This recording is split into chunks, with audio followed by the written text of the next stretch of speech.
I'm excited about today's talk, Mike. Yeah? You've I been am. thinking about it? Ha Yeah. Uh, Dad jokes, I guess.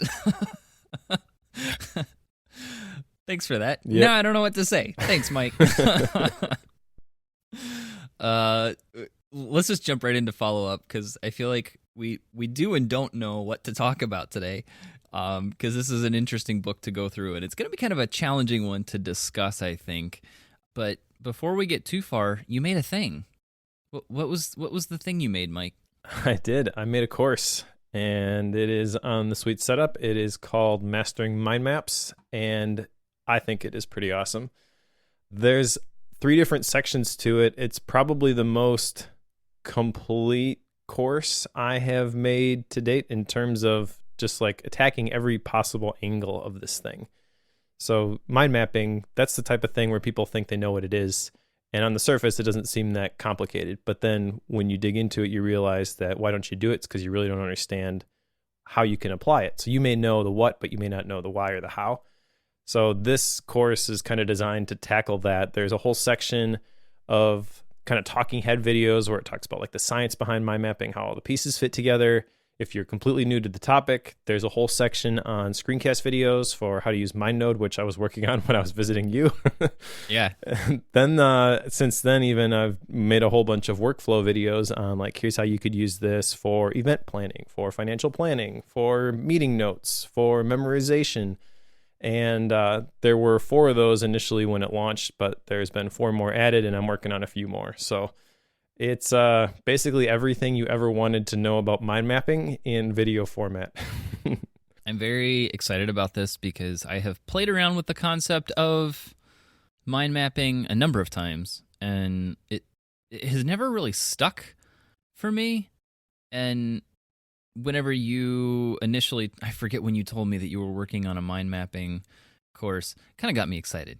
Like, okay, if I'm ever going to learn and adopt this practice, I feel like Mike is the guy to learn this from. So, because you've been doing the mind node files for Bookworm, like the club members, for how long? Like, how long have you been doing these things? For a very long time. That is a good point. I should look right now how many are in there, actually. Because it's a lot. Looks like there are 72 of them, according to the forum. So you've done this for a long time. So my sense is you know your way around mind mapping. So it made me excited whenever I saw the Suite Setup was doing this, and that you were the brains behind the videos themselves. So I'm excited about this for you. I'm glad this exists in the world. I need to set aside the time to go through this whole thing because, and I'm trying to. We were talking about this a little bit before. If you follow myself or Brett Terpstra on Twitter, you've seen that he has inflicted pain on me lately with one of his projects, and I'm dealing with the aftermath of that whole game that he was playing on me with my writing workflow right now. So once I get that settled down, I can step into Mike's video course for sure. Yeah, well, that was kind of the interesting thing about this is this is the first course for the Suite Setup where I've done the videos, like the screencast videos previously, but this was kind of the one that I drove. So if you were paying attention to Suite Setup at all prior to launch, you saw a whole bunch of emails about my idea system. That was kind of the thing that spurred this, where I would capture things, and then when it was time to write something, or actually before it was time to write something, I would have consistent thinking time on my calendar where I would kind of develop these ideas and figure out what exactly this is. And then the process of mind mapping the article before I would sit down to write it. For a longer article, I estimate that an hour of mind mapping would save me about 2 hours of writing because I would never hit those dead ends and not know what to do next. The mind map basically eliminated the writer's block for me. And this is an interesting process because it's cool to work with a team. I'm recognizing from this a little bit of retrospective here. I shared this with the Blanc Media team when we had our meeting this week, that I know how to do all of these things individually. And even though it's like my face on camera and I wrote the scripts and recorded the videos and things like that, it really is a team effort. And it's really cool to have somebody that you can fall back on when you need to really focus on this area over here. And the other thing can still get done. So like typos in title slides that need to be fixed, I can be like, hey, Isaac, can you help me out with this? Oh yeah, sure. And they're all fixed 20 minutes later. That really just speeds up everything, and it allowed this course to come together a lot more quickly than it would have if it would have just been me. So I want to call that out, that this is not a Mike Schmitz production. Even though you'll hear my voice, you'll see my face. There's a lot of people who contributed to the success of this. I want to call that out. Takes a village. Yes. I don't know. I'm still excited Well, about it. it technically doesn't, because I've done it all myself before with faith-based productivity, but I prefer Sure. doing it with the village. It's a lot more fun, a lot less stressful. Fair enough. All right, you have a couple other follow-up items here. I have none this week, so this is just me prodding at Mike. Thorn and Rose. What is this? Yes. Okay, well, I'll explain this, but I do want to just throw out the URL for anybody who's interested in the course. It is thesweetsetup.com/mindmaps. If you want to go take a look. And by the time this will be released, the launch discount, I believe, is going to have passed, but it's still pretty affordable. I think it's going to be $57 for 30-something videos. So not too bad. No, not bad at all, for sure. All right, so now the thorn in the rose. This was the thing from The Art of Gathering, where I wanted to, during dinner time, talk about like the highlight and the low light is another way of saying this from People's Days. And I think we did this once. I recognize that this needs to change format a little bit for me. People weren't really as excited about it as I thought maybe they would be. And I think one of the things that contributes to this is, how do you typically see this playing out? Well, a different version of this might be, how was school today? Well, we homeschool our kids, so they're not going to say at the dinner table, yeah, my teacher was a jerk, or the kids in my class are jerks, because they're all sitting at the table with you. So I think maybe we need to reframe this a little bit. I do like the idea of the highlight, going back to, as I was thinking about this, I was reminded of like the gratitude practice, and how maybe it's not even worth focusing on the negative, but just kind of refocus on the positive. For one, that would take less time, and I think with kids especially, they don't necessarily need encouragement to brood on all the bad stuff that maybe has happened. That's probably people in general, but it's definitely something we want to be intentional and teach our kids. Is like, you don't have to stay in a bad attitude. Like, yeah, you don't have to sweep under the rug that this bad thing happened. We can talk about it. We can talk about how you really feel about it, but let's mourn and move on, So I don't know exactly what to do with this, but I would not say that this was a success for me either.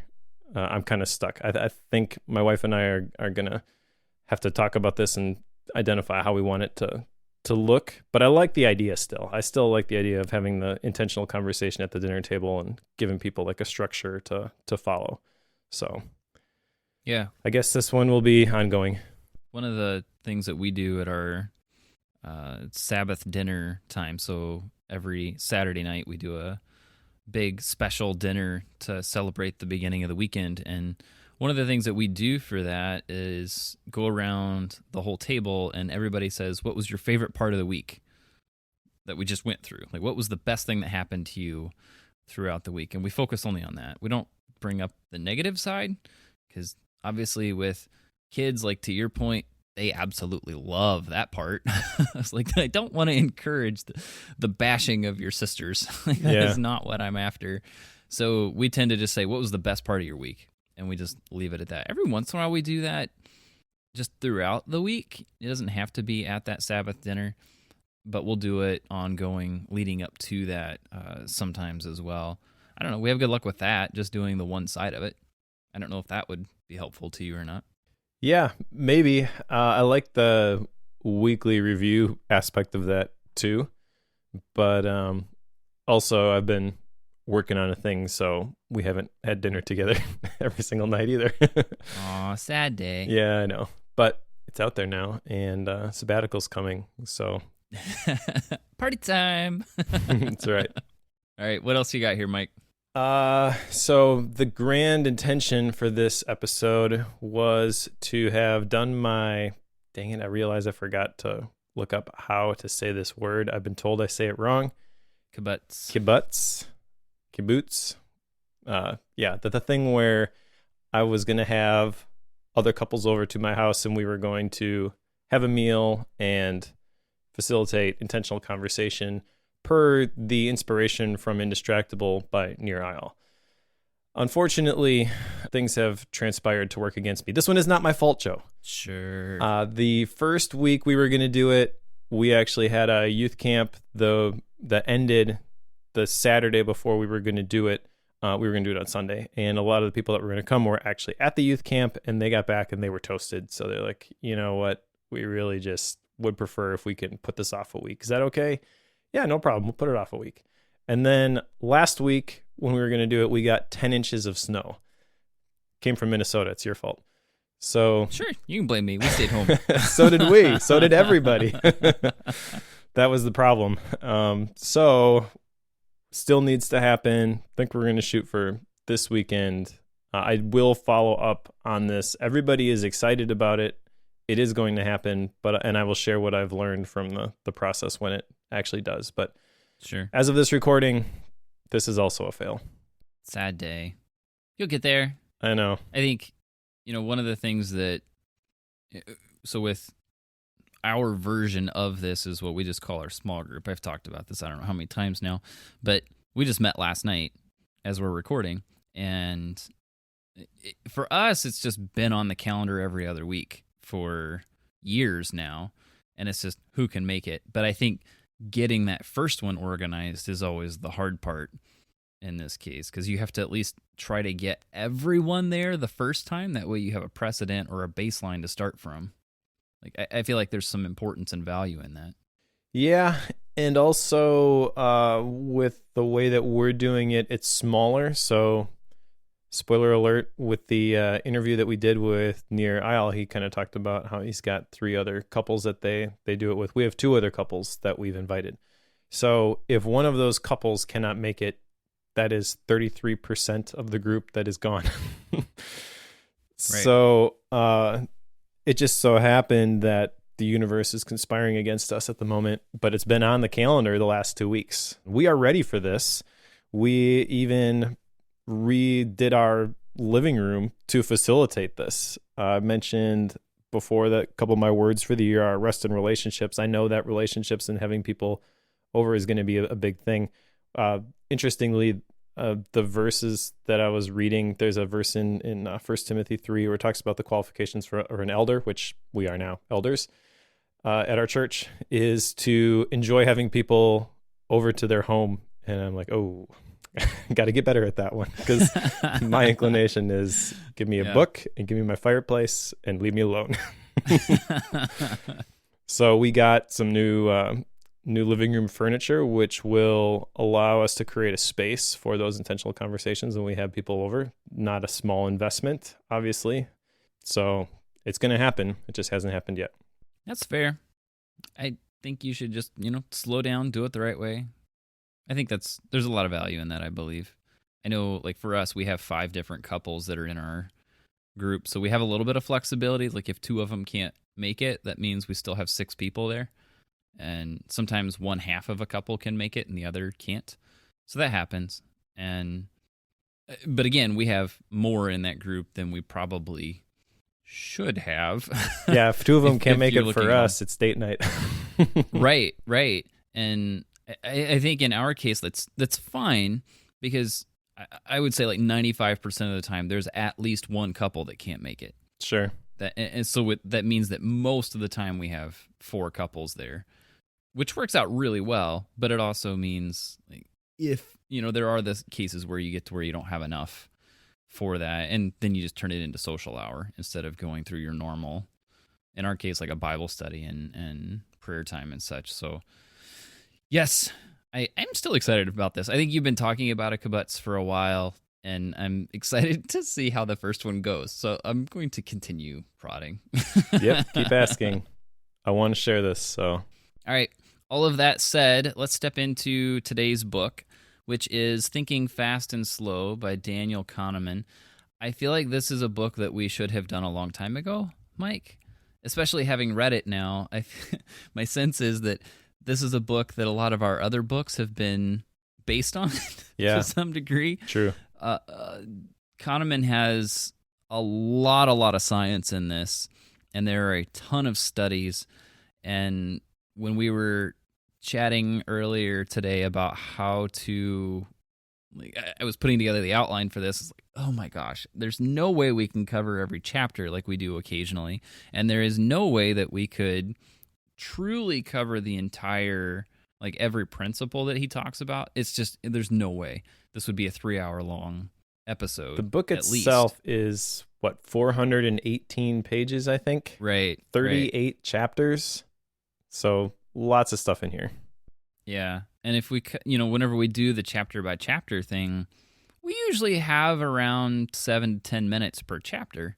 You start doing that math on 30 some chapters, like, that's what we call long. I am not talking to you about this book for 6 hours. Sorry. That's a very fair point. So what we're going to do, this book is broken into 5 parts, and we're going to go through each part. I have some high levels from each of those and a number of, like, personal stories that go with an explanation of what those are. So I think that's probably going to be the easiest way to go through this, Mike. I know you have some things in the outline as well to cover, but I just think we're going to do a disservice if we try to go too detailed here. Is that fair? We may do a disservice anyway, but here we go. Yeah, that very well could happen anyway. So buckle up. Here we go. First part in the book is 2 systems, and the rest of the book is predicated on these 2 different modes of thinking, which is, of course, fast and slow.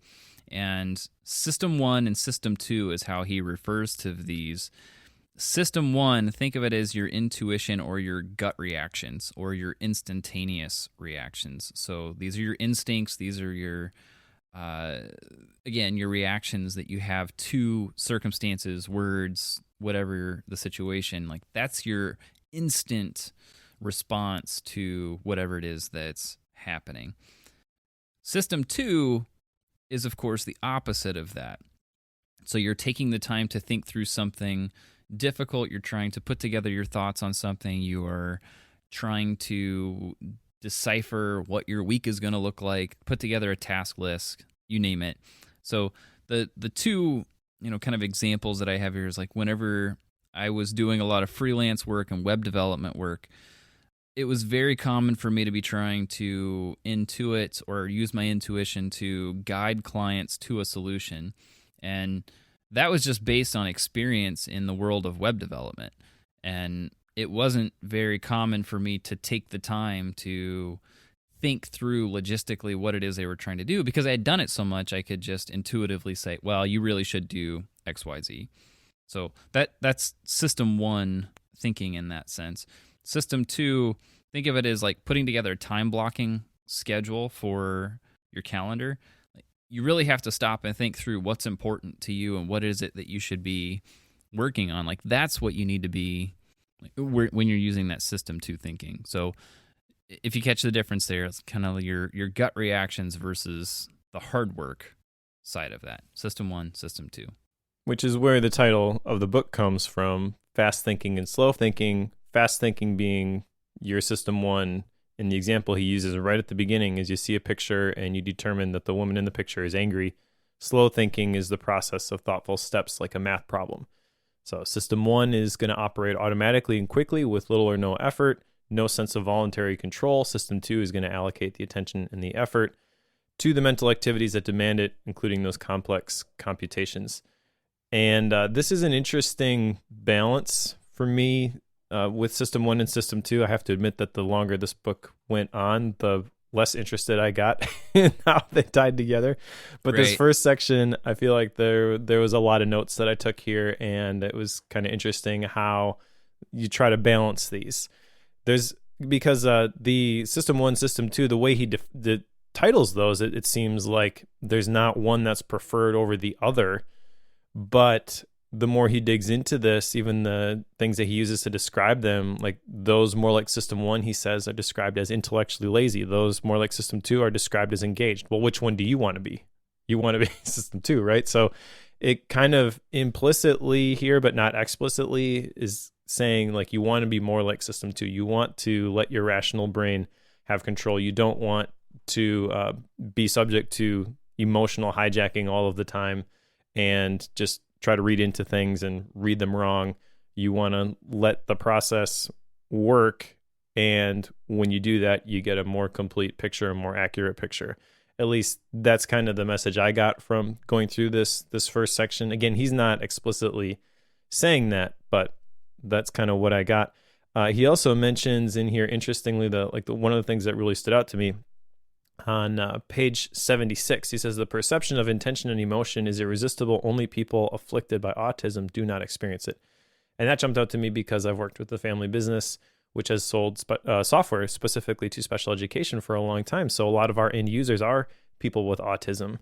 And we used to have apps on the iOS App Store, which were just like the videos that we had created for specifically like an autistic population on video modeling the right way to do different things in different situations, social situations, for example, things like that. The idea being that video modeling, you could teach these life skills without having the person be in that situation and having them be overwhelmed and freak out. Like for a person with autism, for example, the stimulation as you walk into a department store can be enough to just like overwhelm them completely, and all of a sudden like they shut down and they don't see or hear anything. They're just upset. And I'm doing a poor job of describing this because there's a lot of science of how it gets there. It's not just simply like a choice. Okay, so I want to reiterate that. But it's interesting to me that the intention and the emotion that you would apply to something, that is something that your mind is ready and even eager to identify those agents and assign them personality traits, but it's kind of broken for some people. And I can totally, as he's describing this section, empathize more with them. It's like, oh, wow, if you're not able to do that, then I can see how this would be more difficult. For sure. Yeah, I think I'm with you on the sense that like trying to put System 1 and System 2 together and trying to choose between them is kind of the way this whole thing is positioned.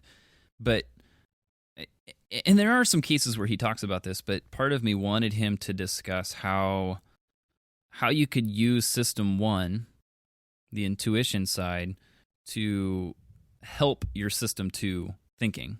Like the slower version of that, like those two working together to come to something, to come to a decision and such. But he doesn't really do that.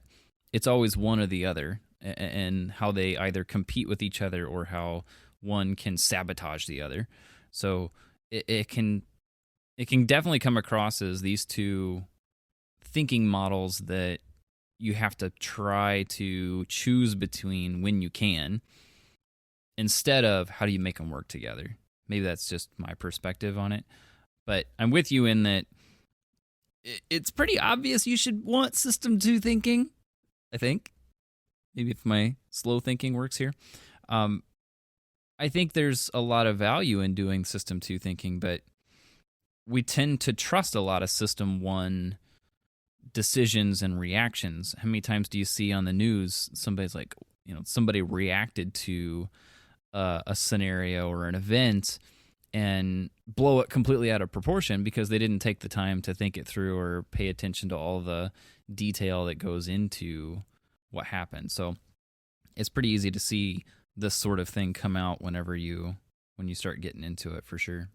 Yeah, it's tough because he says at the beginning in the first chapter that when we think of ourselves, we tend to think of System 2, but he actually says that System 1 is the hero of the story. System 1 is the one that is constantly looking to connect things and to make a story out of the events that are happening to you. The problem is that without the balance of System 2, you're making the story without all the facts, so it's easy to get it wrong. He mentions the mental shotgun in Chapter 8 and how that is the difficulty of System 1 not to do more than System 2 tells it to. It wants to connect everything. And so you got to kind of have a balance here. You have to rein them in. System 1 is gullible and biased to believe anything. System 2 is often busy and sometimes lazy. So you got to kind of free up System 2 to do what it should be doing and focus on the thing that it should be focusing on instead of trying to hang on to all the other stuff. in the background, which as I was reading this first section, I realized right away the value of a system like GTD and why this is so appealing to people, because their system too is trying to collect all the facts about all of the things that they're supposed to be doing, the open loops that maybe are created. And then when something happens, they're scanning the horizon for the next emergency, system one kicks in. And so that creates a really stressful way to live, and they want a break from that. And so in my opinion, after reading this, that's exactly what GTD does, is it frees up system two and it provides some relief. And that's why people are like, oh, this is amazing. I didn't make that connection when I read it, but I like that. That's a cool way to think about it for sure. Part 2 on this, heuristics and biases. There are a lot of these, and I feel like each of these have either been discussed on Bookworm or in other books in some way. But because I feel like, again, this is one that we probably should have read a while back. And yet here we are. And just to kind of share what some of these are, I wrote 3 down that I think are of interest here. It's like sometimes we tend to extrapolate small numbers too quickly. So a good example of this is when I was working as a data analyst, it was pretty common in the fall. I worked in agriculture, so we followed the seasonal crop flow, like the cycle that we would go through. So they would plant in the spring, crops would grow in the summer, we would harvest in the fall. In the fall, we would start to get a lot of the data back from our testing trials, all of our, scientific evaluations going on the different crops that we had out there. And it was not uncommon for a lot of my managers and the folks that were higher up to take 2 or 3 wins, like 2 or 3 different trials where we had won for our company to win. They would take those, if they came in first, they would take those and show how those particular varieties or hybrids of our crops were winning, and we would promote that in the marketing materials. But as the season would go on, we would get more and more data in, and as that data would come in, we'd realize that actually that one that we said was quite the winner has lost everything since those 2 or 3 wins.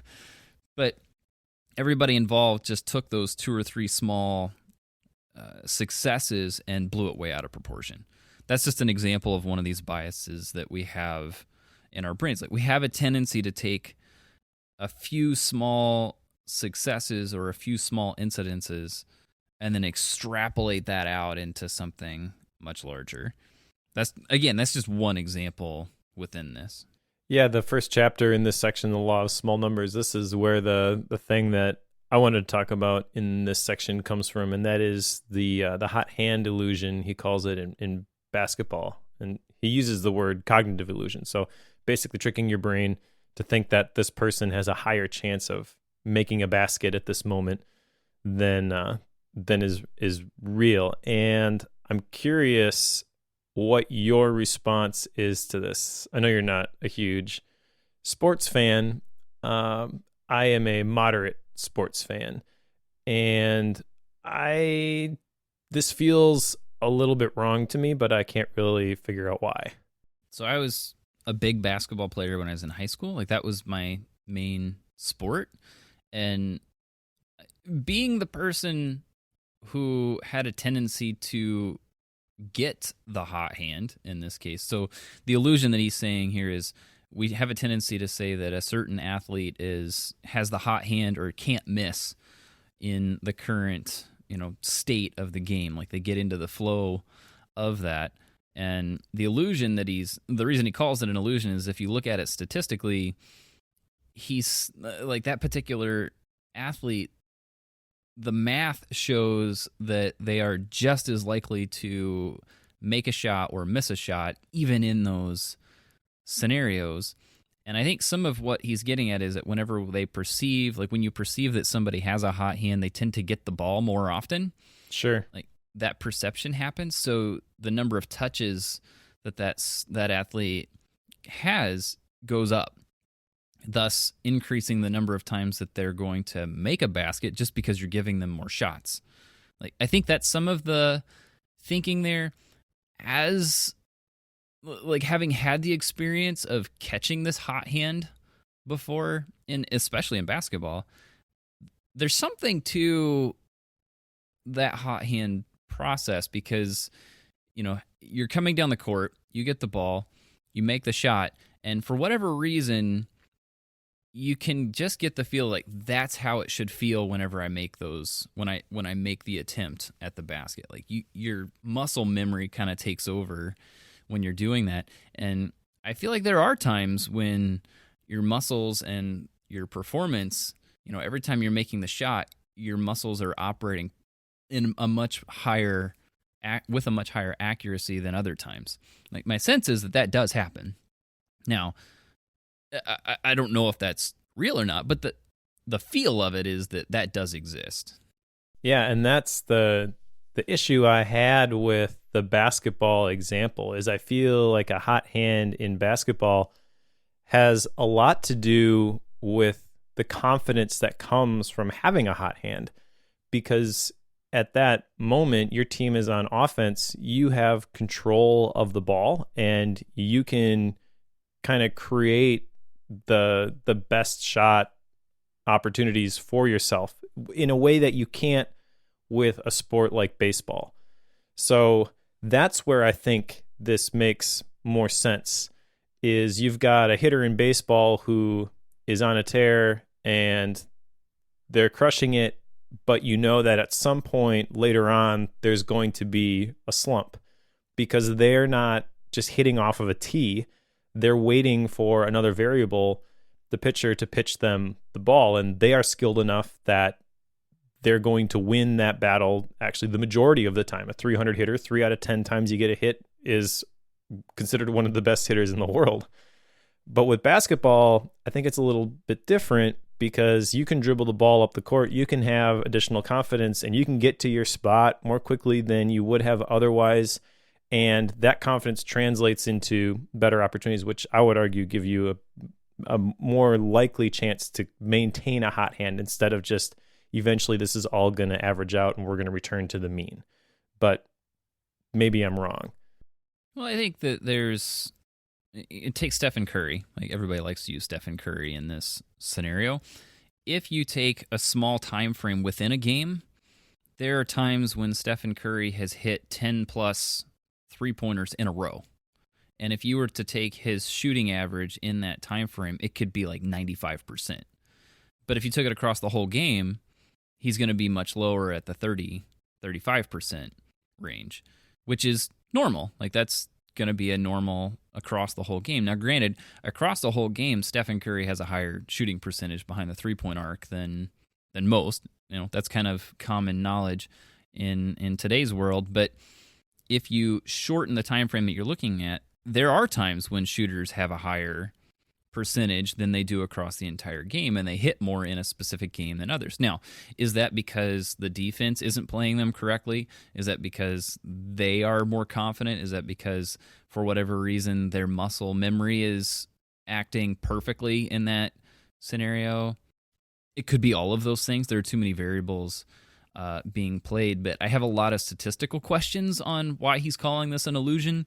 Just having been around a lot of basketball games and making, that was the sport that I spent a lot of time with in high school and in college as well. Like, I spent a lot of time with that one, and I think I just disagree with him. I think he's wrong on this one. And to be fair, he's way smarter than we are. He's got all the research. Yes. He hangs out with all the big thinkers. But I agree, like, this just didn't sit right for me, at least the basketball situation. Now, I totally get this from a baseball perspective because there's other variables there. And I think that's the thing that changes it. Also with Steph Curry, I want to call out, I think maybe the more you rise in terms of your professional ability, the less this is a factor. So the confidence thing, for example, with Steph Curry, that almost doesn't matter by the time you get to the NBA. Steph Curry maybe is an interesting example too, because he kind of broke the NBA. He's launching these three-pointers that are 10 feet behind the three-point arc, and people are like, oh, he's never going to make that. But he does, right? He does. He makes again and again and again. Yeah, and he practices shots from the tunnel and the warm-up, and yeah, so he he believes, probably not spoken to Steph Curry myself, but I would venture a guess that he has the confidence every single time he shoots that the ball is going in. That's just what he believes. I don't think that is the case for the amateurs, the people who play pickup ball at the Y at noon. They don't have the confidence in their shot that Steph Curry does because they don't have the excellence to back that up. But baseball, again, like that's interesting to me because have you seen the movie Moneyball? I have not. I think it was a book first, but the whole idea is that there was the Oakland Athletics baseball team, and they were not very good. And they hired this guy who basically just crunched all the numbers, looked at all the statistics, identified the players that they could acquire cheaply that would get more hits, and they didn't look at the home runs and the big things like the home run specifically. I mean, some of that is physical, how strong you are, but some of it is just a hot hand with the bat. So they're basically like, disregard these numbers, focus on these things. And they put together this team of, I don't want to say no-name players, but they weren't like the big names that you would pay a ton of money for. And I don't think they won, but they got to the World Series. And it was like, whoa, they did this with statistics. And so I think that the law of small numbers, this could totally apply, as he's talking about the hot hand illusion, this could totally apply in a baseball context. But I have trouble translating that to basketball. He's probably right. It just doesn't feel right to my brain. Yeah, I think, you could translate this to the NFL as well. Like there was a period when Odell Beckham Jr., like he had a long streak where he just never dropped a ball. He just didn't. Or look at Patrick Mahomes. Like he just throws the ball better than a lot of people. Like these things do happen, and he can get into the zone. Like both of these guys can get into this hot hand of sorts, and it just seems like they do. Now, is that because we're rejecting, like we have the bias that he's referring to here? We just don't agree with him. Yep. Like maybe that's true. Maybe we should say, that doesn't actually happen. But if you if you shorten the time frame and look at a smaller section of those games, if Steph Curry has hit the last 6 or 7 in a row, I'm gonna pass him the ball. Like I maybe he's gonna miss this time, but that's fine. He's gonna, in my mind, he has a higher chance of hitting right now than other times. But I get the whole statistics don't add up on that. I get it. Sure. All right. Heuristics and biases. There are a few others here, like the anchoring concept, which we've talked about in the past. Set a number and then change where you're trying to sell things before. Like I've done a lot of that with client work in the past. Mention a really, really high number and then back off of it a little bit, even though the number I've backed off to is still quite high. It doesn't feel that expensive because you anchored them at a higher number. That whole concept is in here. So there's a number of these. I feel like if you want to know all of those details, pick up the book and read it. But there's a lot of biases that are played out because of these two different systems of thinking. So that said, part 3, overconfidence. Basically, you can develop confidence in something to a fault based on your system 1 thinking. And one of the classics here is the concept that hindsight is 20/20, and how if you're looking at a given scenario and you are evaluating something that happened in the past, it's very easy to see all of the little details that added up to how you got there and wonder, how did they make those terrible decisions to lead to that catastrophe? I knew you were going to say that.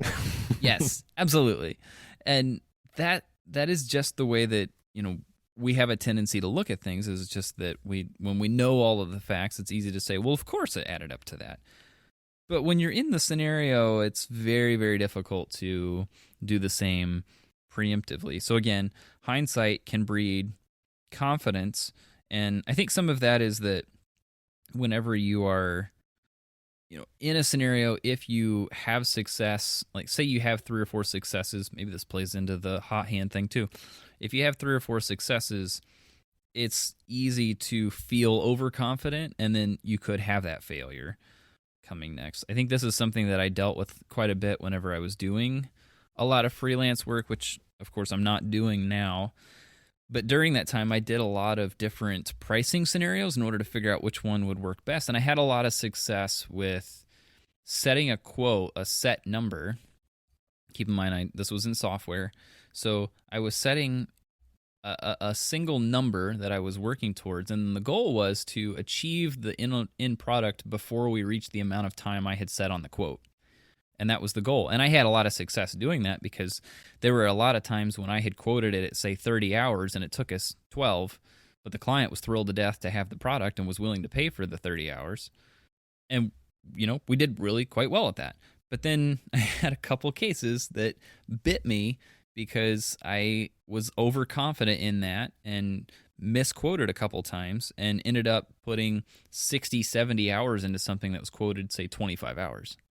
And guess what? You don't last long in software if you're doing that. So basically, I screwed it up, basically. Yeah, the hindsight bias, this is the thing you were talking about initially, and this is the thing I want to kind of unpack here. This is where you say, I knew it all along. And it's interesting, the worse the consequences, he says, the greater the hindsight bias. And this is under the chapter, The Illusion of Understanding. This really impacted me when I read it and challenged me, like, do I fall victim to this? I'm sure I do, but I want to try not to. But it's easy to look back at things that have happened and say, well, obviously this is why things have transpired this way. He mentions by hearing the details of Google's rise, you get the feeling that you understand why it happened. But in the moment, no one would have predicted that.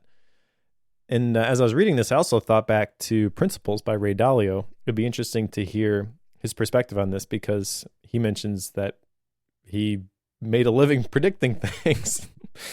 So, and there were some times when he got it right, sometimes when he got it wrong. I wonder what he would say about the hindsight bias and how that applied to how he worked, how he fought against that sort of thing. It's interesting you bring up Ray Dalio because one of the chapters a little bit later is talking about formulas instead of using your intuition. Yeah. Because your intuition can, mislead you if you're just going off of emotion and such. But if you develop formulas for things, they're more reliable. And that is the exact process that Bridgewater, Ray Dalio's company, went towards. It's a core principle that they have in trying to work through historical information and historical data in order to put together these formulas and algorithms and such to develop what their predictions are going to be. So they're using history and using that as a predictor. But it's all formula-based. Whenever you run across investors and such that say, I can beat the market. My intuition helps me beat the market. Nope. I can't say I'd give him any money. Yeah. I am much more inclined to give Ray Dalio my entire life savings to invest than I would somebody who I run across that says, "Oh yeah, I've been beating the market for the last 5 years. I'll continue to do so." Like, no. I'm not going to go that route. The interesting thing about that, though, is that maybe they have been beating the market for 5 years and it's based off of a formula that they came up with. But I would argue there still has to be some intuition as to why the formula works. If the formula was so obvious and it was literally just plug and play, then I feel like there'd be more people who would Right. use that sort of thing to create a track record of success so that they could say, even if it's just from a marketing perspective, look, I know how to beat the market, even if they're not the one doing it, even if all they're doing is working the formula. Why would the formula be so hard to uncover? And maybe that's a very naive question. That very well could be. I understand that. But it just seems to me that there are people, like you said, who really do believe that their intuition is going to be better, but the people who maybe aren't using their intuition but still get the success, there would be a tendency to frame it the same way. So it's hard from the user side, you're trying to decide who to work with, how you can separate those two, unless they write a 800-page book like Ray Dalio did. But see, there's a bias in that as well that he talks about. Yep, true. If it's more complex, we have a tendency to trust it, because if it's more complex, it must have had a lot more thought and time put into it in order to have success, as opposed to a simple model. Yep. Which could likely have a lot more value to it because it's simple and more reliable. So, so what do you do? Which way do you go here? Yeah, and in that chapter on the illusion of validity, where he says that picking stocks is like rolling the dice, and that 2 out of 3 mutual funds underperform the average on a given year, and basically just trust the formula, he has a section on the hedgehog and the fox. Now, I know that these terms come from, I believe it's Good to Great by Jim Collins, which I haven't read. I feel like that's another one of those books that we need to read just to say that we did it. Right. Because there's a bunch of stuff in there. I know people have brought it up over and over and over again, so I know kind of like the ideas, or some of the ideas that are in that book, but I haven't actually read it. But the hedgehog and the fox, how this applies to these biases, I think this is interesting too, because the hedgehog, he says, they know one big thing. They've got a theory about the world. That's the type of person that you would typically gravitate to in the financial advisor situation. You want somebody who lives and breathes this stuff, right? But he's saying in this book that that's actually a bad thing. They account for particular events with a coherent framework. They bristle at people who don't see things their way. They're confident in their forecasts. They basically are so trusting their experience that they don't understand the other factors that could lead to them being wrong. And the fox, that's the complex thinker. They recognize that reality emerges from the interactions of many different agents and forces. They're the ones who are less likely to be invited to participate in the television debates, but they have a more complete picture of the world. So how do you reconcile that? I don't have an answer, but that's just what I was thinking when I read that section. And it's interesting too, because from what I have heard people talk about the hedgehog and the fox, when it comes to business, you want to be more like the hedgehog. You want to specialize. You want to do one thing really well. And apparently in this section, when your one thing is convincing people that you know how to beat the market, at least you don't want to be like the hedgehog.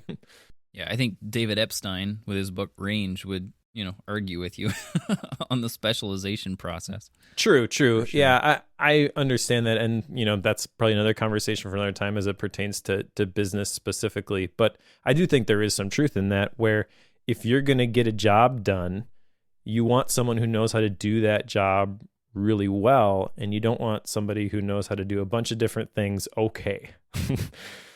You want to solve the problem that you are facing in the best way possible. And so hiring somebody who is mediocre at this and mediocre at that, when all you really want to solve is this, there is some truth to that as well. So part 4, choices. And probably the best way I know to summarize this is that we are terrible at making choices. we're bad at making decisions. We read a book on decision making, Chip and Dan Heath, and I was kind of reflecting on that before we started recording here. And this particular part in thinking fast and slow, because in decision making, they're talking about. So decision making or decisions? Decisive, that's what it is. And indecisive, they're basically counteracting all of the things he talks about here. How we have a tendency to make decisions to prevent a loss, even though cutting your losses can be a very good thing at times. We tend to not want to do that. So it is interesting how we're really bad at this. We have a tendency to take some rare events and think that they are more common just because in our small world they have been talked about more, even though they may only be quite small. One of the things I've run across that kind of pertains to this is, if you're walking through the mall, how many times have you seen the car that's in the hallway, and you could win the car? Like if you fill out the thing, you could win the car. Yeah. And you're walking with somebody and you said, hey, you want to fill this out? You're like, oh, no, I don't want that car. Like, well, if you had it, would you sell it? Like, like that's what always goes through my mind. Is like, well, yes, I don't want a Ford Taurus, but if someone gave me a 2020 Ford Taurus, I would drive it to a sales yard and sell it with 100 miles on it. Like, and I would end up with more than what I have right now. Like, it's still a good deal in that sense, but yet we don't make that choice because you look at it and you think you don't want it. You know, I've seen this also play out in cases where, like, the radio show has a thing where you could win, and if you win, you get the choice between either a Caribbean cruise or, you know, a new car is a common one, or, you know, some expensive, you know, whatever it is. And a lot of times people are like, oh, I've always wanted to go on a Caribbean cruise, and they pick that, not realizing that, you know, the cost involved with, say, the price of the new car is significantly more than the Caribbean cruise, but the cruise sounds more expensive, so they tend to pick that. So we're not good at making choices. That's my point. No, another reason that we're not good at making choices is that there's this loss aversion that he talks about, the ratio. He says typically 1.5 to 2.5. So if you have something, you overvalue it at 1.5 to 2.5 times compared to the cost to acquire something. And that was interesting, but I'm not quite sure how to apply that practically. The thing that really got me thinking in this section actually started in the previous section. He talks about the intuition and formulas, and he says the public has hostility towards algorithms, which is magnified when the decisions are consequential.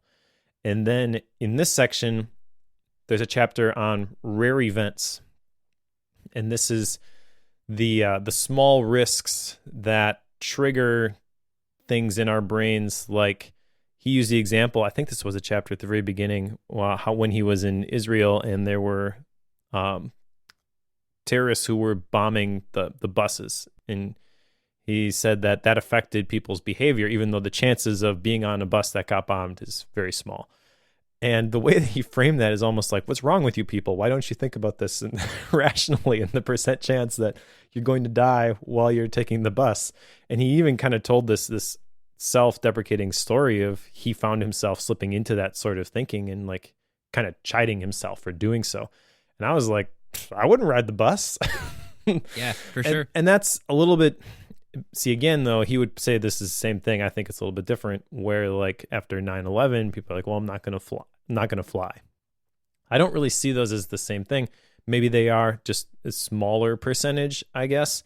But the thing that stands out to me around this is the pushback that people have to the self-driving cars. And I know that on Cortex, I talk about this fairly often, and Gray is always taking the side of the algorithm and how it's more safe. But we will focus on the story and the small risk. So if there is even one instance of the machine that killed a person, it gets magnified and it has more weight. And he didn't speak to the self-driving cars thing in this particular book, but that's the example that I thought of. And I think that personally, it's okay to value those things more highly. I don't think you have to just take the side of the algorithm and say, well, it's a poor choice to outlaw these self-driving cars as long as there is a risk that the machines will do the killing instead of other people, because it's going to be significantly less than if we just let people do the thing. That just feels like the statistics don't take into consideration, I guess, the moral or the ethical aspects of that, which I feel are valid, but don't get credit in this discussion. I feel like it's very different if somebody screwed up a piece of code and there's a bug in the algorithm that keeps the car on the road and it drives the car off the road and kills the people in the car. That's different than if somebody makes a miscalculation in a car and hits another car. Even if the result is the same, that there is a loss of life. Correct. Say the same number of people die and have the same injuries, it's different when a computer did it than if another person did it. If another person did it, you know who to blame. Like, that person made a mistake, they made an error in judgment, and that person is at fault here. What does the officer do when he's coming to a scene and it's the car's fault that someone was killed? Like, what's his reaction supposed to be? His or her reaction supposed to be to that? I don't know. I mean, that's weird. I mean, there are cases when there's a mechanical malfunction and that happens. I mean, those cases occur, in which case people have, the lash against the manufacturer. Maybe this is the same as that, but it seems very different when it's a computer versus, a steering column broke as you're driving down the road. Like, that feels very different for some reason. And I think you're right. There is an ethical and moral aspect to that, but I don't know that is discussed near as often as the sheer statistics behind the safety on it. I know it's safer technically, but me as somewhat of a car person, I don't want that car controlling that. I want control of it. So that's me. Yeah, and I wonder if some of this, if we have any international listeners, it would be great to get their perspective on this. I wonder how much of this is like an American bias, because it's in our Constitution, right? Life, liberty, and the pursuit of happiness. Right. So we feel that we have a right to pursue those things, and if somebody else makes a mistake and it costs us those things, we'll deal with that. But just saying I am a slave to the algorithm and we're here in the matrix and whatever's going to happen feels wrong, at least to us. I think that's fair. But again, I think coming back to your point here, like, we have to make choices about if we're going to adopt these things or not. Being someone who gets kind of into cars and pays attention to the car community and such, the concept of self-driving cars is of very little interest to me, like in driving one. And I know there are people who, when they buy a car, they're people who can get into the computer systems of those and tweak them. And it's pretty common, it seems like, for people to buy brand new sporty cars, and one of the first things they do is plug in a computer and disable a lot of the computer systems that are designed to help keep you on the road or make sure you don't spin out. Like, they go in and turn all that stuff off.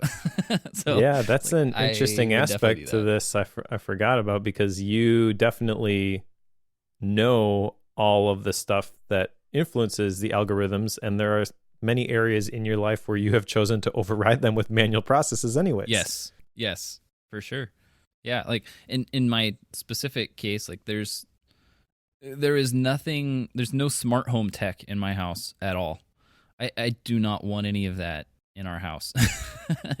and that's a choice I've made because I don't want these other companies having access to my day-to-day physical life. They track enough of my digital presence, and I don't want them tracking all of the stuff I do day to day. Now, some people are willing to make that trade-off and they think it's well worth it. Go for it.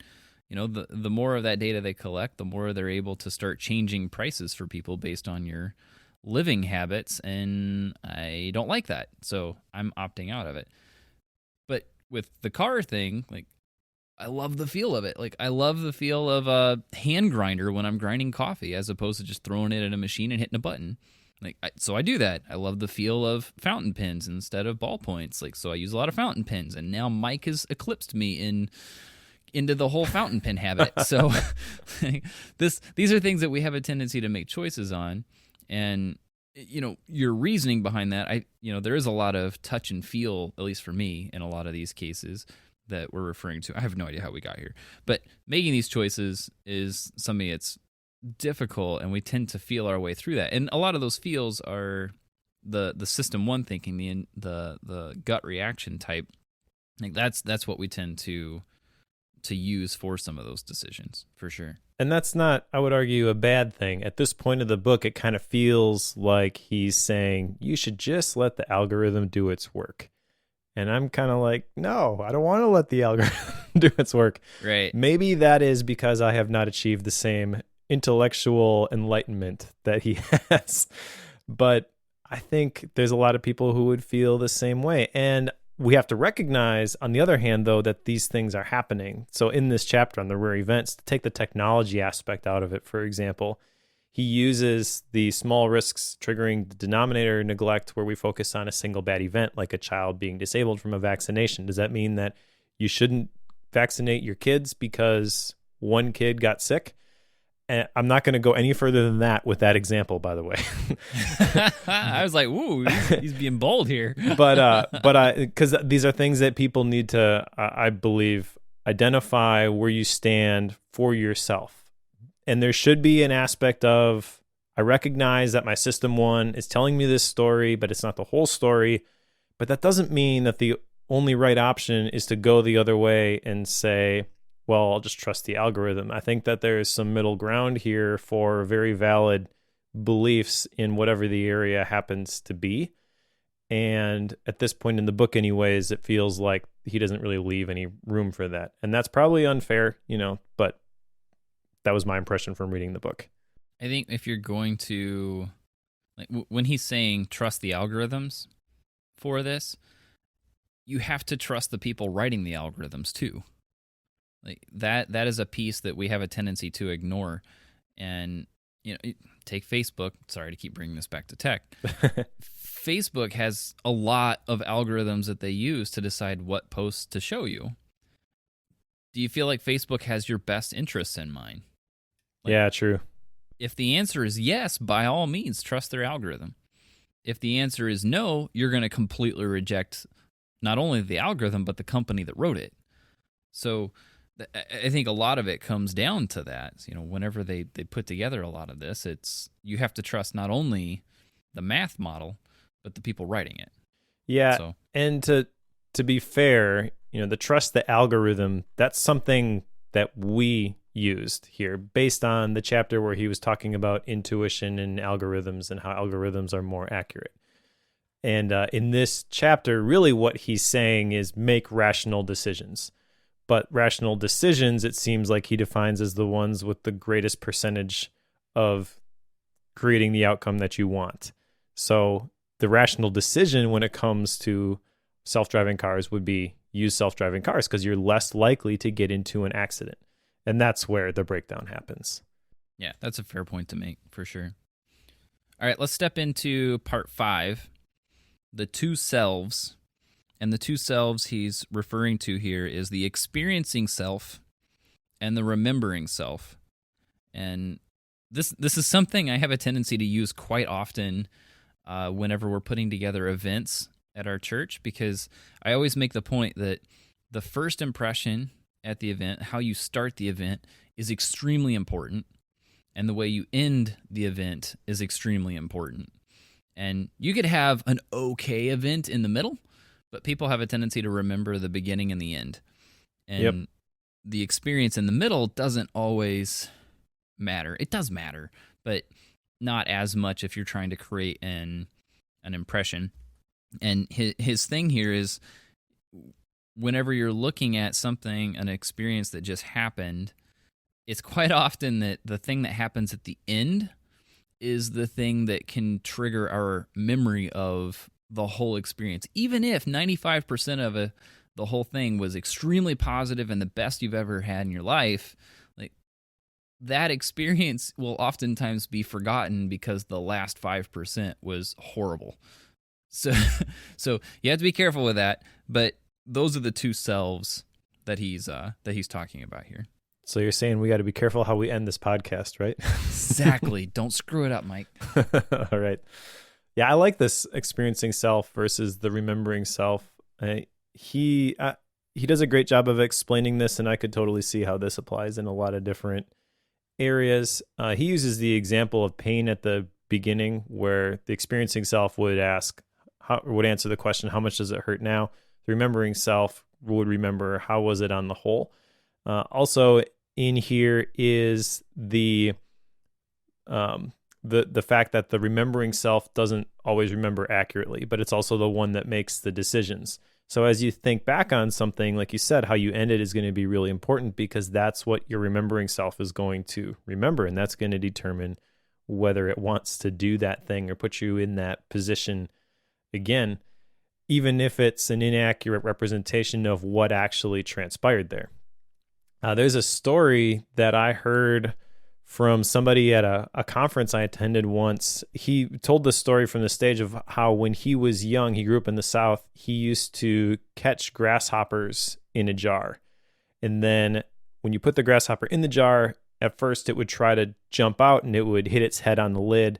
So after a little while, it would stop jumping. And at that point, he'd shake the jar and the grasshopper would go nuts, try to get out again. And he said that if you do that enough times, you can take the grasshopper out of the jar because it's hit its head so many times. That's what it's remembering. The remembering self is, I try to get away and I hit my head. And you do that enough, and you can take the grasshopper, put it in the presence of its natural enemy, the fire ants, and the fire ants will devour the grasshopper, even though the grasshopper now is no longer in the jar, and it can jump to safety. His point was that we get used to the confines of a temporary lid on our lives, and then we hit our head enough times, we stop trying to do big things. But I think that's the story that I immediately thought of when I thought about the experiencing self and the remembering self, because the remembering self for that grasshopper is, I try to get away, I hit my head, it's useless, it's pointless. But the experiencing self would look around and see the situation accurately and recognize that I can totally get to freedom. I don't have to stay here. And that challenges me, that particular story, as it pertains to the experiencing and the remembering self, to look back at things that have shaped the way that I see the world. And was that accurate? Was that a negative picture that I latched onto with my remembering self? And that's why I don't try to do these things, or I dislike these experiences. And if somebody says, hey, let's go do this thing, my natural reaction is like, nah, I don't want to do that. I feel like I need to do a better job, and not an action item associated with this necessarily, but fighting back against the remembering self and trying to see things for what they really are. I feel like that's really hard to do. It is, which is why, I reacted so strongly when I read that. It's like, I know that this is a big task, but I also feel like it's important. Yeah, it made me think back to, frankly, a number of negative experiences I've had in the past, and trying to think through, like, okay, yes, that was bad. The whole thing ended horribly, and I still remember how bad it was, but there were a lot of good things that came before that, and trying to, force myself to think through, the positive side of that. Probably the most prominent example of that I can think of is that, a handful of years ago, my parents divorced, and I was married at the time. So it was a bit of a blow to me when it happened. And I have had kind of some less than pleasant opinions on my parents since that time. And it is very easy for me to neglect the decades of positive experiences, with my parents leading up to that time. Like, yes, I had a great childhood. I loved my parents, still do, and I think they were awesome. But for whatever reason, that divorce has completely, it makes it very hard to continue focusing on all those positives because of that strong negative at the end there. Now, granted, it's not over. Like, my parents are still around. I love them dearly. Like, just getting that out there. But it does kind of taint things and make things difficult. And it's easy to look back on a childhood and question everything when that happens, especially when it's later in your own life. So just, that's the concept here, is that, the way things end can have a strong impact on the memory of the entire whole there. Yes, absolutely. Another interesting thing in this section, I thought, was the thinking about life at the very end. And what I got out of this chapter was basically his attempt to answer what are the factors that contribute to overall happiness. And one of the things that he mentioned in here is goals. And you know how I feel about goals, so... You love them. Oh, yeah. What was your reaction to this section? It kind of justified me in not wanting goals. We've talked about goal setting and visions and this, even with making it all work in David Allen, like it can become very goal based. And when we've had conversations with authors and we've read a number of systems books and such, it seems like goals are things that people talk about a lot, but probably the biggest breath of fresh air that we've had in recent months is James Clear's Atomic Habits, and how building in habits can help you achieve those goals and not worrying about the deadlines, just letting the habit take care of it. Like that has been, pretty big, at least in my own life, but it justifies my lack of interest in goal setting for sure. I didn't know what to do with this because on the one hand, I can see how it contributes to overall happiness as he defines it in this book, where if you have a goal, if you have a picture of the type of life that you want to live, you are more likely to achieve that state. It's not going to happen by accident. Obviously, we take issue with the term goals because we believe habits are a better way to create that state or that vision. But I also think it's not as simple as just swapping out the terms vision for goals and saying, there, I fixed it for you. I feel like the way that he defines goals is very much in line with the standard goal setting framework that people are typically used to. And not to rehash everything that we've talked about with goals, but the big issue with that is, so you set a goal, so what? Every team in the NBA has set a goal to win the championship this year, and only one of them is going to. So by having that goal, by definition, 31 of the 32 teams, or however many teams there are in the NBA, are going to fail at their goal. So they are failures, right? But you can change that. You can frame it differently, and you can say, I'm going to create a habit of excellence, and I'm going to continue to work on my craft, and eventually that's going to culminate in me winning a championship. That's a little bit different. I don't know what to make of this. Had a weird feeling as I ended this book. He kind of talks about one of the very last things is this focusing illusion, where nothing in life is as important as you think it is when you are thinking about it. And again, this kind of leads you back into the story of just trust the algorithm. Everything's going to even out in the end. And I don't like that. I feel like the majority of the personal and professional success I have had has been the result of creating the motivation to do things that I didn't necessarily think rationally were possible. And that has created a lot of opportunities that I never would have envisioned.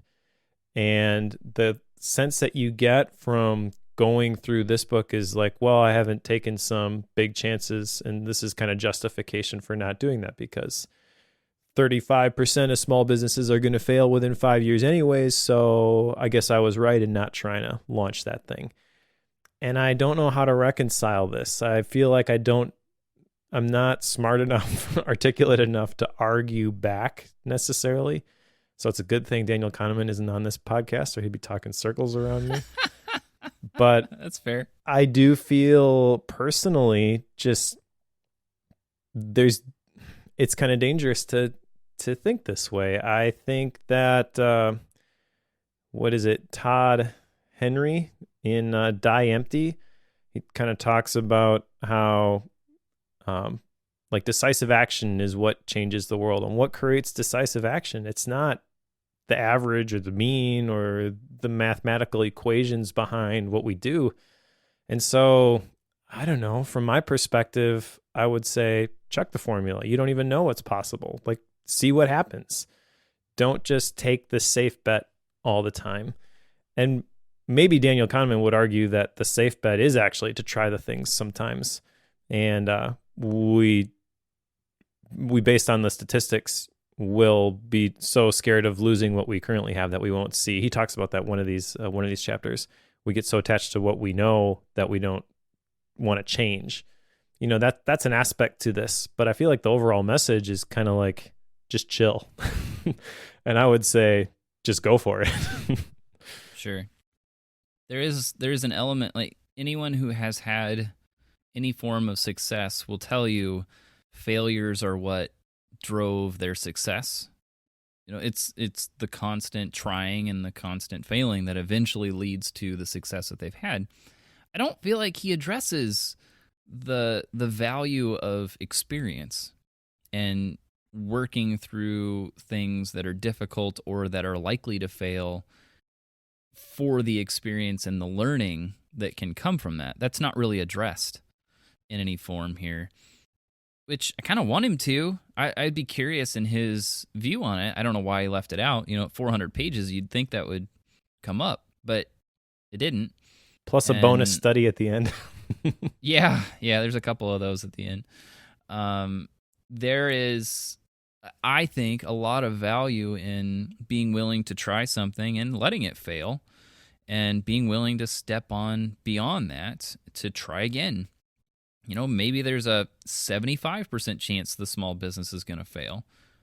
That's okay. I'm all right with that. As long as you have, some fail safes of sorts. You're not going to end up in jail. You're not going to end up without food on the table. Like, as long as you have some of those backups in place, an emergency fund of sorts, like, I'm fine taking those risks. I've done it for a number of years now. Maybe that's just my opinion on it, but I think you do have to be willing to step out there and take the chance, because you're not going to get anywhere if you don't at least try. Yeah. So going back to the Google example, I think this was from the story that he told way back in part 3 on overconfidence.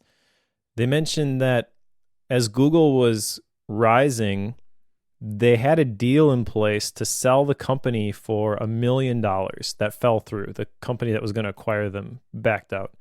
And isn't that fortunate for the people who grew Google to what it is today?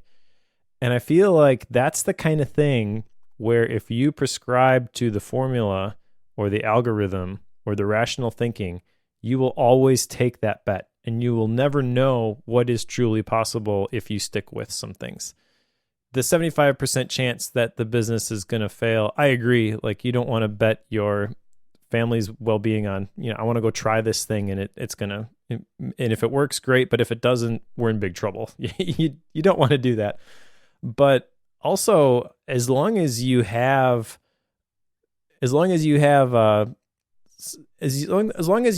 recognized the risks and you are okay with them, that you are seeing them the correct way, that system 2 is doing its job at that point, don't focus on the 75% chance that it is going to fail. Because if you focus on that 75% chance that it's going to fail, it's almost like a self-fulfilling prophecy at that point, because you're not going to sink everything that you have into it in terms of your energy, and like, you're not going to give it the TLC that it needs to really get off of the ground. It's going to fail. You're going to say, well, there, see, I knew it was going to fail. And you would be right. Like, there's a different mindset that the entrepreneurs that he talked about in this section have to have in order for that thing to get off the ground, I would argue. And as long as you remain anchored on the percentages, you're kind of doomed from the start in a lot of cases. Yes, agreed. So, all of this said, did you come out of this with any action items, Mike? No, I did not. I didn't either. Lots of information, nothing specifically that I was like, oh yeah, I'm going to start doing this, which is kind of interesting because he talks about a lot of different biases. And I kind of anticipated that as I was going through these biases, I would find one that just really spoke to me. And I'm like, oh, this is what I got to do to fight against this one. And the only one that I really felt like, okay, I need to do something about was the experiencing self versus the remembering self. And as we talked about, what do you really do with that? Right. You try to correct it when it happens, but there really isn't anything concrete that you can do. And a lot of the other ones, I found myself saying, well, I see what you're saying, but what about this part of it? I'm not sure I agree. So Right. Yeah, no action items for me. All right. Fair enough. So, style and rating. I'll jump in first here. I will say he's a pretty good writer in that this is a pretty easy, I felt, one to sit down and read. But I think to your point, there are a lot of questions that are left out. It's very evident he's a researcher, that he loves doing the science side of it. And if you look at the appendices and the reference notes that he has in the back of this, it is extensive, as you would expect from a scientist. So he has a lot of the background there. And if you are a science nerd, go nuts. Like, this is for you. I think that it's possible that he has, fallen into one of these biases or one of these thinking models, in that he hasn't really looked at every single aspect that could have happened in each of those scientific studies. This is one of the things that I tend to get hung up on whenever I read these studies, is that there are a lot of times some external circumstances or outside players in the view that they're looking at that aren't considered. And when you don't look at every aspect within the study, which I will say is hard to do, like, that is not, I'm not just saying that flippantly, like, it is a difficult thing to look at every single aspect. But it seems like a lot of the studies that are used as the core base here kind of have some flaws to them and have some pretty core things, like what we're talking about, shortening up the time frame on when you're looking at the hot hand illusion. If you do shorten that up, instead of looking at the overall there, I feel like the data changes, but that wasn't addressed. And at least to me, that seems like a fairly obvious thing. Maybe that's the hindsight bias coming through. I don't know. Maybe that's me. But I find myself disagreeing with him on a number of points, which I don't know if that's a disagreement with the science or a disagreement with the way he presented it, or an argument against the way that he structured the book.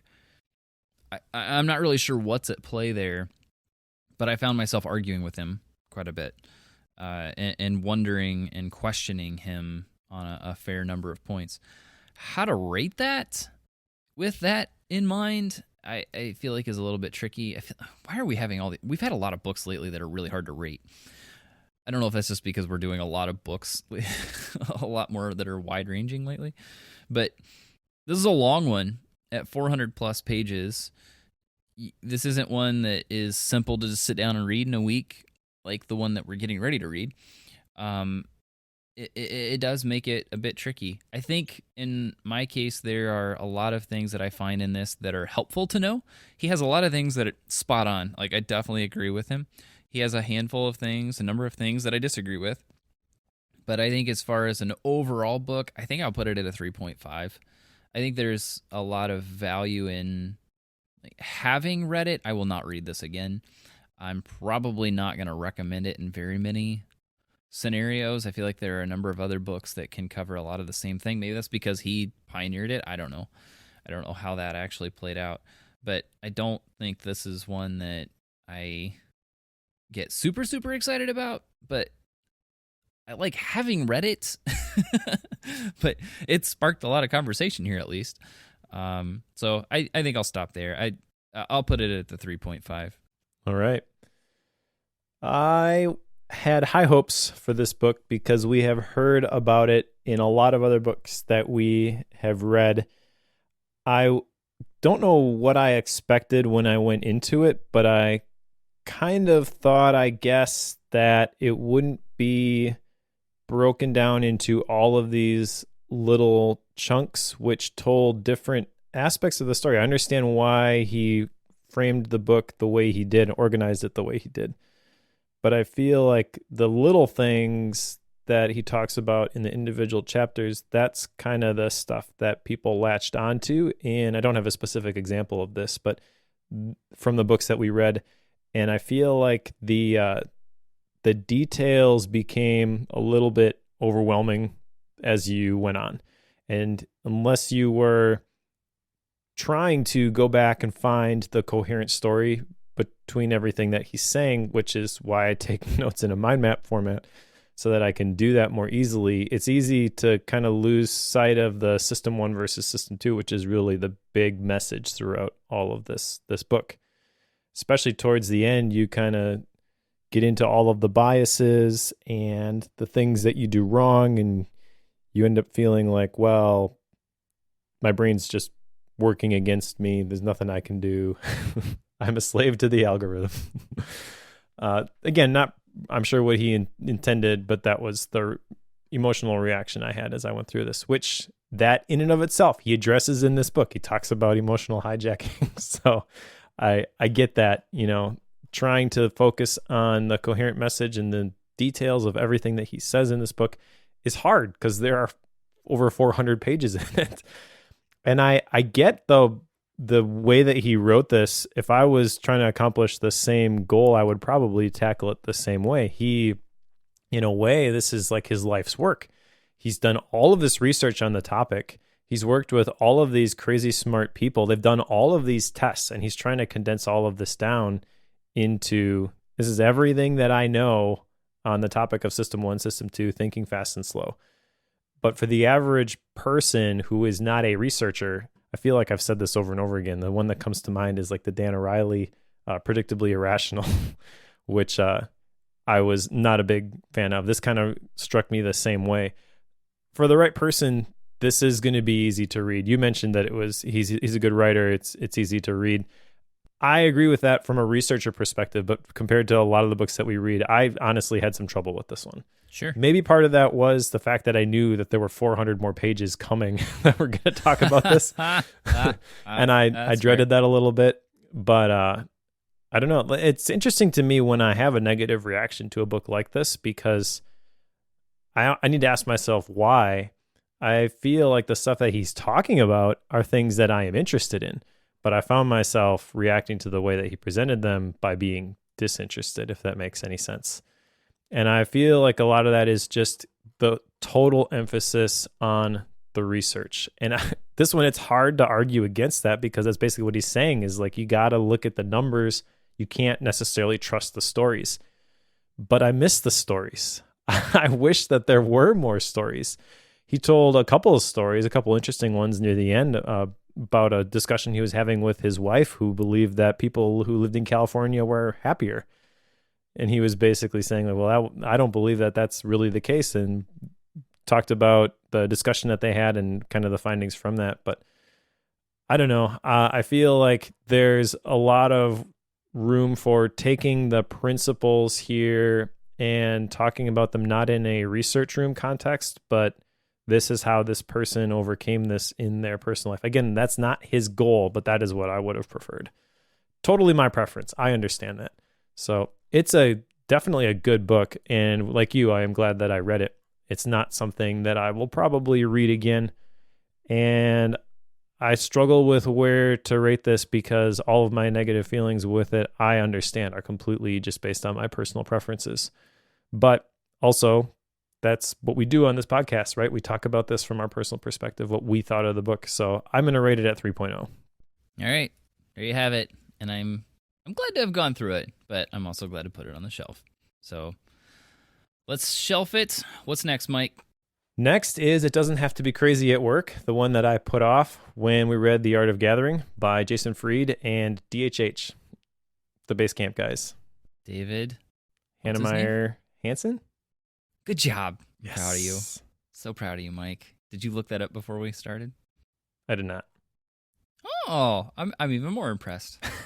Now I'm super proud of you. All right, so we'll go through the Basecamp guys stuff next time. Following that, we're gonna go through Zen and the Art of Motorcycle Maintenance.